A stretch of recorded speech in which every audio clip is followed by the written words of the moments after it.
Magandang araw po mga minamahal kong kababayan. Ako po si Julius Cesar Platon II, panganay na anak na lalaki ni Mayor Cesar B. Platon na pinanganak po sa Tanawan at ni Bes Gamilla Platon na pinanganak sa Lipa City. Kaya po ang inyong lingkod ay garantisadong Batanggenyo, tunay na Tanawenyo.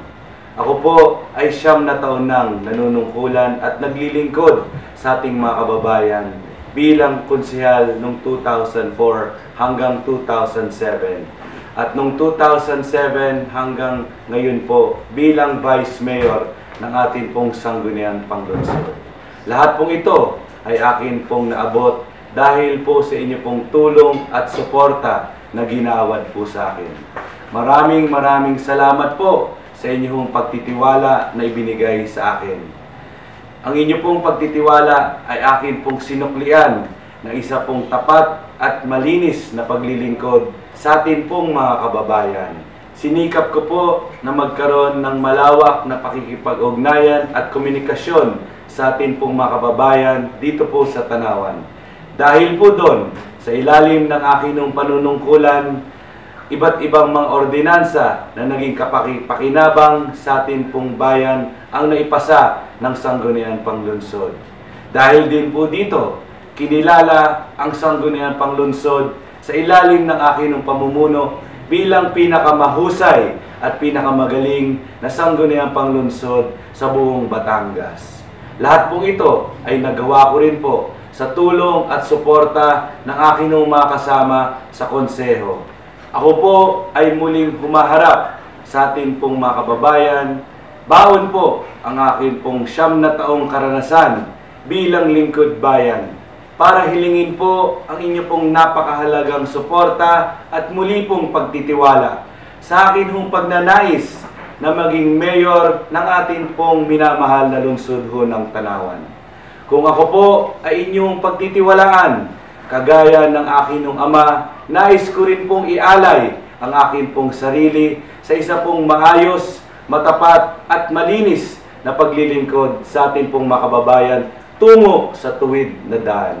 Kung ako po ay inyong pagtitiwalaan, nais po natin pangunahan ang mga programa na pangkayusan, pangkalinisan at pangkatahimikan ng atin pong mahal na lungsod ng Tanawan. Dahil ako po ay naniniwala na pag meron pong kayusan, katahimikan at kalinisan ng atin pong mahal na lungsod ng Tanawan, ay susunod na po ang kaunlaran at kasaganahan ng atin pong bayan. Bukod po dito, pangungunahan din po natin ang Green City Program, Good Governance, Rule of Law, Education, Entrepreneurship, Nutrition, Nature, Culture, Infrastructure, Tourism, and Youth Program para sa atin po mga kabataan. Sa ilalim po rin ng aking pamumuno, pangungunahan po natin ang Clean and Green Program na kung saan kokolektahin po natin ng maayos at maganda ang mga basura sa bayan at sa iba't ibang mga barangay. Riresolbahin na rin po natin ang matagal na rin po nating problema sa trapiko. Atin din pong bibigyan pansin at ang patuloy na kagandahan at kaayusan ng ating pamilihang bayan. Papalakasin din po natin ang kakayahan ng ating pong mga kapulisan, ng ating pong CSU, ng ating pong TMO, at higit sa lahat ng ating pong mga barangay tanod na kung saan sila po'y nangangalaga ng katahimikan ng ating pong mga barangay.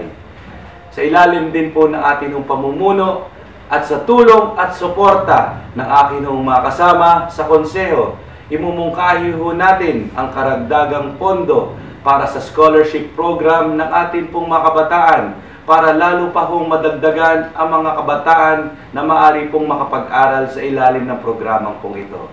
Atin din pong bibigyan ng pansin at daragdagan din po natin sa tulong at suporta ng ating mga kasama sa konseho ang mga benepisyo na natatanggap ng ating pong mga volunteer workers sa barangay, kagaya po ng mga BHW, BNS, Bahaw, daycare workers at barangay tanod.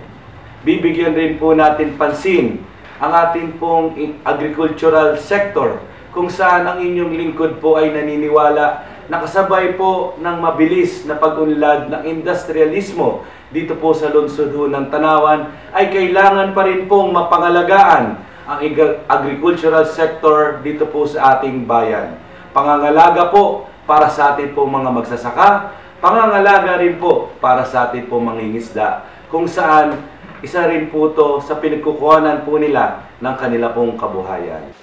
Atin din pong isusulong ang patuloy na pagpapaganda ng atin hong pamilihang bayan.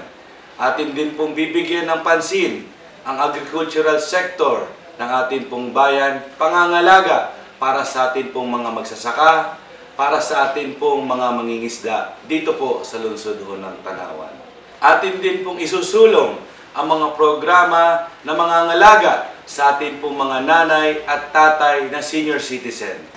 Atin din pong bibigyan ng pansin ang patuloy na pag-aaral ng atin pong mga drainage system sa kabuuan po ng lungsod ng Tanawan para maresolba na ho ang problema po natin sa baha, sa bayan at sa iba't ibang mga barangay. Sa loob po ng 3 taon po nating panunungkulan, isusulong po natin sa tulong rin po at suporta ng ating pong mga kasama sa konseho ang matagal na pong plano dito po sa ating pong bayan na magkaroon ng isa pong libreng city hospital para sa ating pong mga kababayan na nangangailangan po ng kanila pong mga medical na pangangailangan.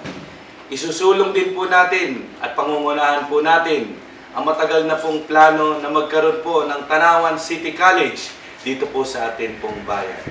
Atin din po sisikapin na may tayo ang pagkakaroon po ng sports complex para sa atin po mga kabataan at public terminal para po sa atin po mga kababayan.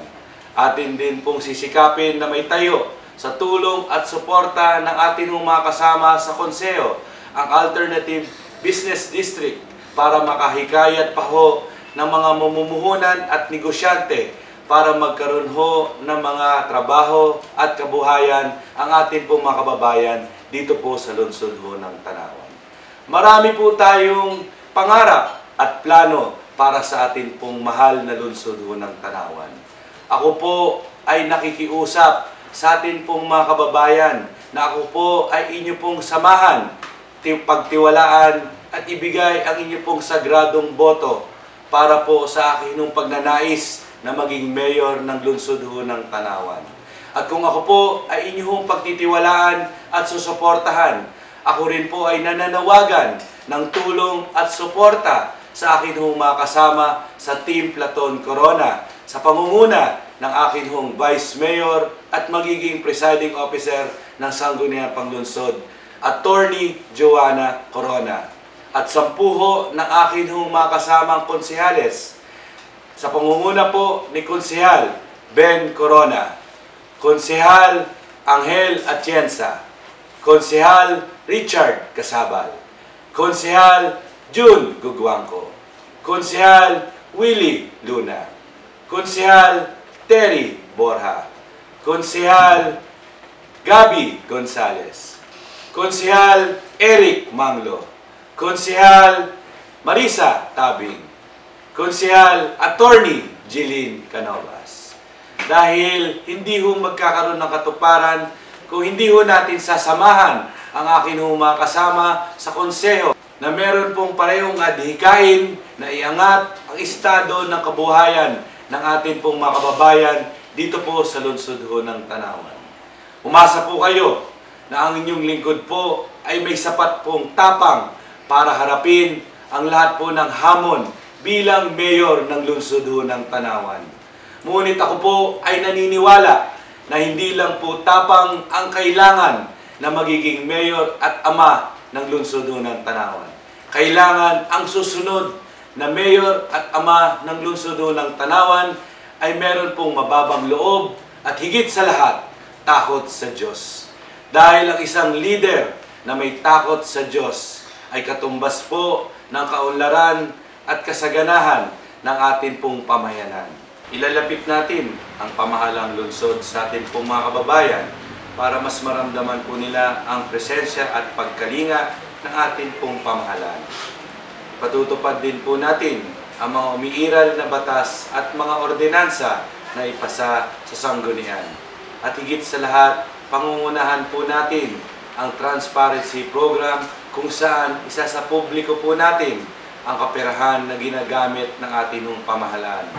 Muli po, ang aking pakiusap at paghingi ng tulong at suporta sa atin pong mga kababayan sa aking pagnanais na may pagpatuloy ang naumpisang paglilingkod ng aking ama, dating Mayor Cesar B. Platon. At lagi niyo pong tatandaan, kung ano po ang puno, siya rin po ang bunga, nasa dugo po ang paglilingkod. Tanawan muna, higit sa lahat. Numero 2 po sa inyong balota, Julius Cesar Platon II para Mayor. Maraming salamat po at mabuhay kayo pong lahat.